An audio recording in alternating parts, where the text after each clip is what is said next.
Okay, this is the next lesson in Paper 3, Germany.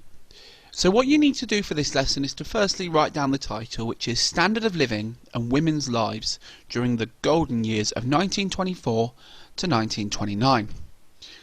Now, this lesson is continuing looking at the period which we've already started looking at, during the years 24 to 29, when Stresemann was a key individual ensuring that Germany went through a much better, more prosperous time period. Now, the first thing we're going to look at today is looking what makes a strong standard of living. Look at what we actually mean by standard of living.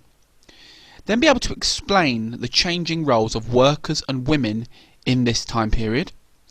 And then make an analysis, an evaluation, with coming to a conclusion, evaluate how golden the years 1924 to 1929 were. So you should have the title down and today's date, and the first thing you're going to do is answer these following sentences in your book or on the paper that you are using. So complete the following sentences. Stresemann's job was to sort out Germany's blank and economic policies. The Dawes Plan meant that Germany borrowed blank million off America. The Rentenmark was a new blank that stopped blank and meant prices went blank. Calling off passive resistance meant blank started working again in the Ruhr. The Young Plan reduced reparations by blank. The Kellogg-Briand Pact was an agreement not to use blank to solve problems. And in 1926, Germany were allowed to join the League of Blank. This made them blank to other European countries. If you pause the video here and spend 5 minutes completing this activity, and then you can move on to the main part of the lesson.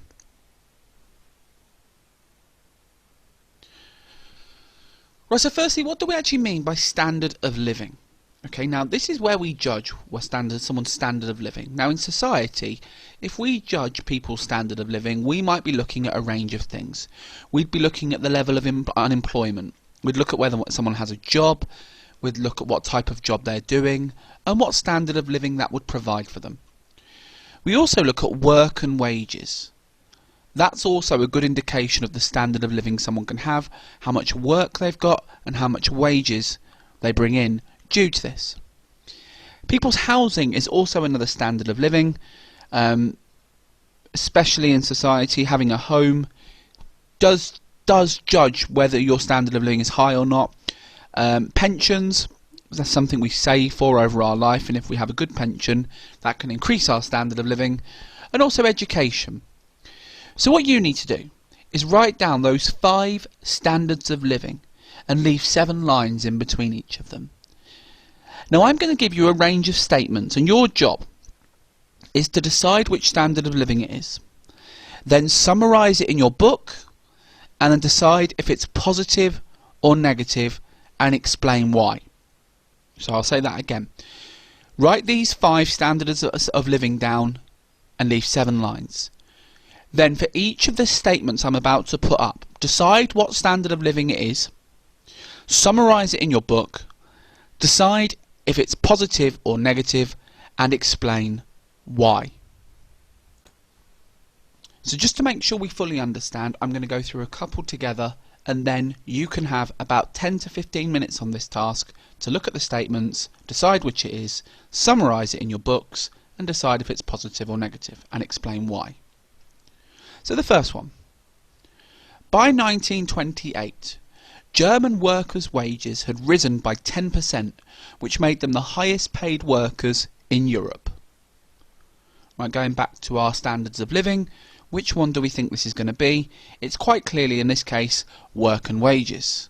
So, under your work and wages, you might summarise that saying, well, workers' wages rose by 10%, highest paid in Europe. You've then got to decide if it's positive or negative. So you would say, I think this is, let's be honest, this is positive because, well, if German workers' wages had go up by 10%, it means they are going to be happier. It means that they are going to maybe turn on the government less. And overall, being the highest paid workers in Europe means that Germany look more powerful on a European scale. So that's a very positive standard of living that German workers' wages, especially by 1928, because don't forget that the German workers were hit incredibly hard by the hyperinflation crisis of 1923. So these are the next statements. The Weimar government introduced unemployment benefit by introducing the Unemployment Insurance Act. This charged workers 3% of their wages, which gave unemployment and sickness benefit. What that means is if someone became unemployed or sick, they're being charged 3% of their wages, but if they were to go off, they would still get full pay. Middle class did not experience a rise in wages and could not claim benefits. When you're doing this one, think about why the middle class already would have been quite upset before the years 1924. Average working week hours fell by 4 hours from 50 to 46, so people were working less hours and gaining more money.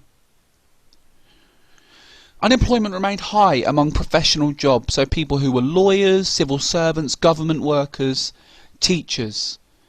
184,000 middle class workers were unemployed and half of them were not allowed to get any benefits whatsoever.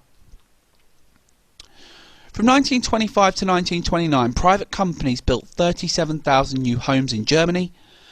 Other housing associations built many homes, including GIHAG, who built 10,000 in the capital, Berlin. Due to new pension laws, pensions were paid in the 1920s to 750,000 war veterans. Now, if you don't know what that means, war veterans are people who have been in the army and also taken part in World War I. So the government are trying to look after those who have sacrificed a significant amount for their country. More young people went to higher education, so university. 110,000 people went to university in 1928 compared to 70,000 in 1918. Think about what university can offer younger people when you're judging this standard of living. Between 24 and 31, 2 million homes were built in Germany. And people were still petrified about losing their savings after the hyperinflation crisis of 1923. So what you need to do as a reminder, you are going to decide which standard of living these 10 statements are. You are then going to summarise it in your book or your paper and decide if it's a positive reason, positive standard of living, or a negative standard of living, and then explain very briefly why. That explanation is really important to hit the second objective of today's lesson, which is explaining the workers' standard of living. So if you have about 10 to 15 minutes to do this task, pause the video here and then we'll move on to the next aspect of the lesson, which is judging the lives of women and how they changed during the golden years. Right, just to check your knowledge so far. Okay, based on what we've just done, there are 7 questions here. This is really important that we are able to recall specific facts. So why were Germans the highest paid in Europe? What percentage of wages were taken to pay for benefits? Why were the middle class still angry? What happened to the working week? Why would this be so positive? Why would it be positive that more homes were built? Why would it be positive that pensions were being paid to war veterans? And how many homes were built overall in Germany between the years 1924 to 1931? This is checking your knowledge on what we've just done. If you'd like to answer these questions, then obviously pause the video for 2 minutes. If you don't, then just have an idea about how many you think you know at this stage, before we move on to the next section on women in this newly formed Weimar Germany.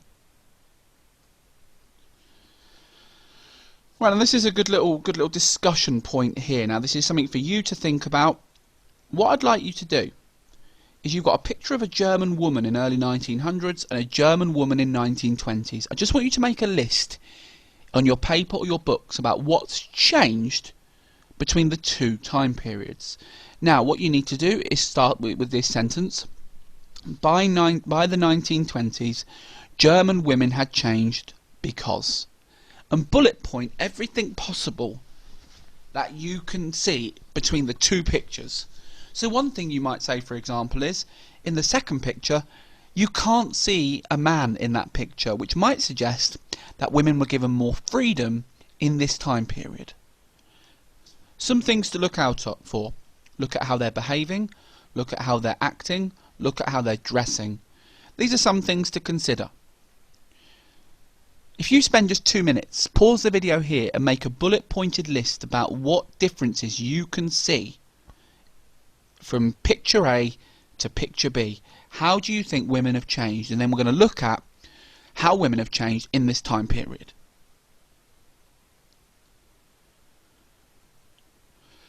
Right, so as I say, role of women. Women's lives changed in some way, in others, but it didn't in other ways. So in some ways it changed massively, in others it didn't. So I want you to draw a quick table in your books or on your paper. Women's lives changed, women's lives did not change. And we're going to go through some information here. And we're going to highlight things that did change and also highlight things that didn't change. But I'd like you to put evidence in the table as we're going through this. I will allow you to do a couple on your own, but we'll do the first one together. So, the first one we've got here is women in politics. So we're going to draw a line for change in green and not change in red. So we'll go through change first. The Social Democrats, who came to power in 1918, believed in giving women the right to vote straight away. Women being given the right to vote was a huge change for them at this stage. Many others agreed. Many women had worked hard for the war effort, so there was a strong argument for rewarding women by treating them equally with men. That's a big point there. Women in Germany were being treated equal to men in political terms. As a result, in November 1918, in the first week of the new government, the government gave women the right to vote and the right to stand for elections, which means women could actually be in the Reichstag. So what else about women in politics? We've got 3 really good points there so far. Women took full advantage of these rights in the Weimar elections. The turnout of women voters was 90%. And by 1932, 112 women had been elected into the Reichstag. So almost 10% of members were female. So the Reichstag, the parliament, welcomed women as members of parliament to help mould the country. This was a big change for women in politics. Remember, in places like England, women didn't get the vote till a lot later, and even after World War I, the women that did get the vote were over 30 years old. So this was a very progressive time for women, an area of progress where their lives did get better, mostly. The Republic also strengthened the rights of women. Article 109 of the Constitution said that women had equal rights with men.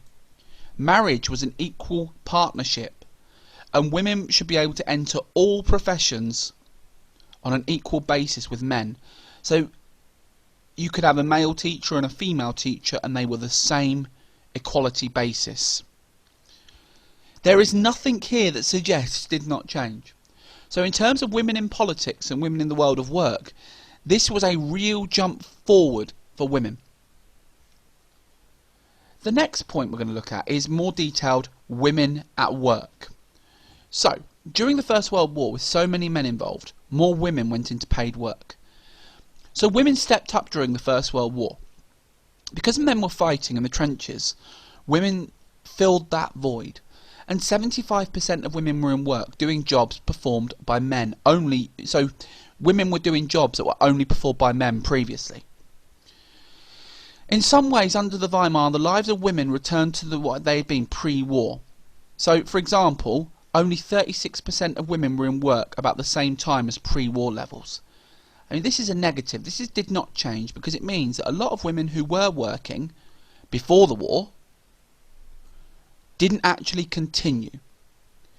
And women were not treated equally in the workplace despite Article 109. So, for example, in jobs where men and women did the same work, women were paid 33% less than men. Women were expected to give up work once they were married. And in terms of high status jobs, there wasn't many women. So in 1933 there were only 36 female judges in Germany. So that suggests there was very little change for women in the world of work. However, retail meant there was lots of part-time jobs in shops and offices that women took up. And in jobs like education and medicine, women made more progress. So, for example, female doctors went up from 2,500 to 5,000 between the years 25 and 32. I think the key phrase for women at work is it was a mixed picture.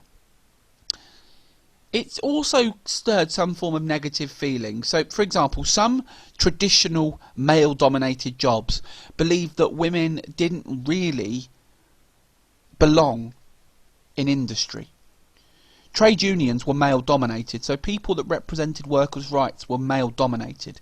They didn't like women workers and equal pay. Okay? They were especially hostile to double earners. And what that means is married women bringing in a second wage into the home. They didn't appreciate that. So what you've got here so far, I'd say, is a mixed picture with work, but a very positive picture in politics. Now you're going to do the next two. There is just one more. Women in leisure. So I'm going to read this, and then you are going to add to your table things that did change and things that didn't change. So for some women, especially young unmarried working women, where there was job opportunities, the 20s brought financial independence. Growing up during the war, they were also used to greater social independence. So these women became new women. New women brought more clothes and went out more. They were independent. They had short hair, wore makeup, had more jewellery. They wore more revealing clothes. They smoked. They drank. They went out without men. They weren't as interested in marriage and families, and they took advantage of liberal sexual attitudes which developed during the war. So this new woman in Germany was independent, was progressive, was free. And this new woman was very common in adverts and films, but the traditional German didn't really like it. Men believed that the growing equality and independence of women threatened the traditional aspects of society. So men were worried there was going to be less mothers, less family, and also less good housekeeping. Okay? And this was even more obvious because in Germany, the birth rate was falling. So in 1913, there were 128 births per 1,000 women. By 1925, this was 80. A lot of traditional German men thought that Germany needed women to be mothers, but in this period, it wasn't the focus in the eyes of women. And the divorce rate was rising. So in 1913 there were 27 divorces each year per 100,000, and by the 1920s this was up to 60 because a lot of women believed they didn't need to be dominated by men and divorced their husbands as a result of this new liberation, this new freedom that they'd gained. So if you go through and add things that changed and things that didn't change, in the didn't change section, really focus on people's attitudes towards women. Right, to finish this lesson, we're just going to write a little overall and evaluation. So how much did the standard of living change compared to what it was like before the end of World War I? So basically, were the years 24 to 29 golden? So I think the standard of living changes a lot, a little, or not at all. Choose one of those. For example, give a piece of evidence, a specific piece of evidence to support this. This was positive or negative because. Furthermore, this was positive or negative because. We are doing a medium P paragraph. And once you finish that, then that's everything you've got for this lesson. Keep it safe. And for those that are isolating, you can bring it back to school when you return on the 6th of October. And obviously those that are in school can keep this in their books for a revision purpose.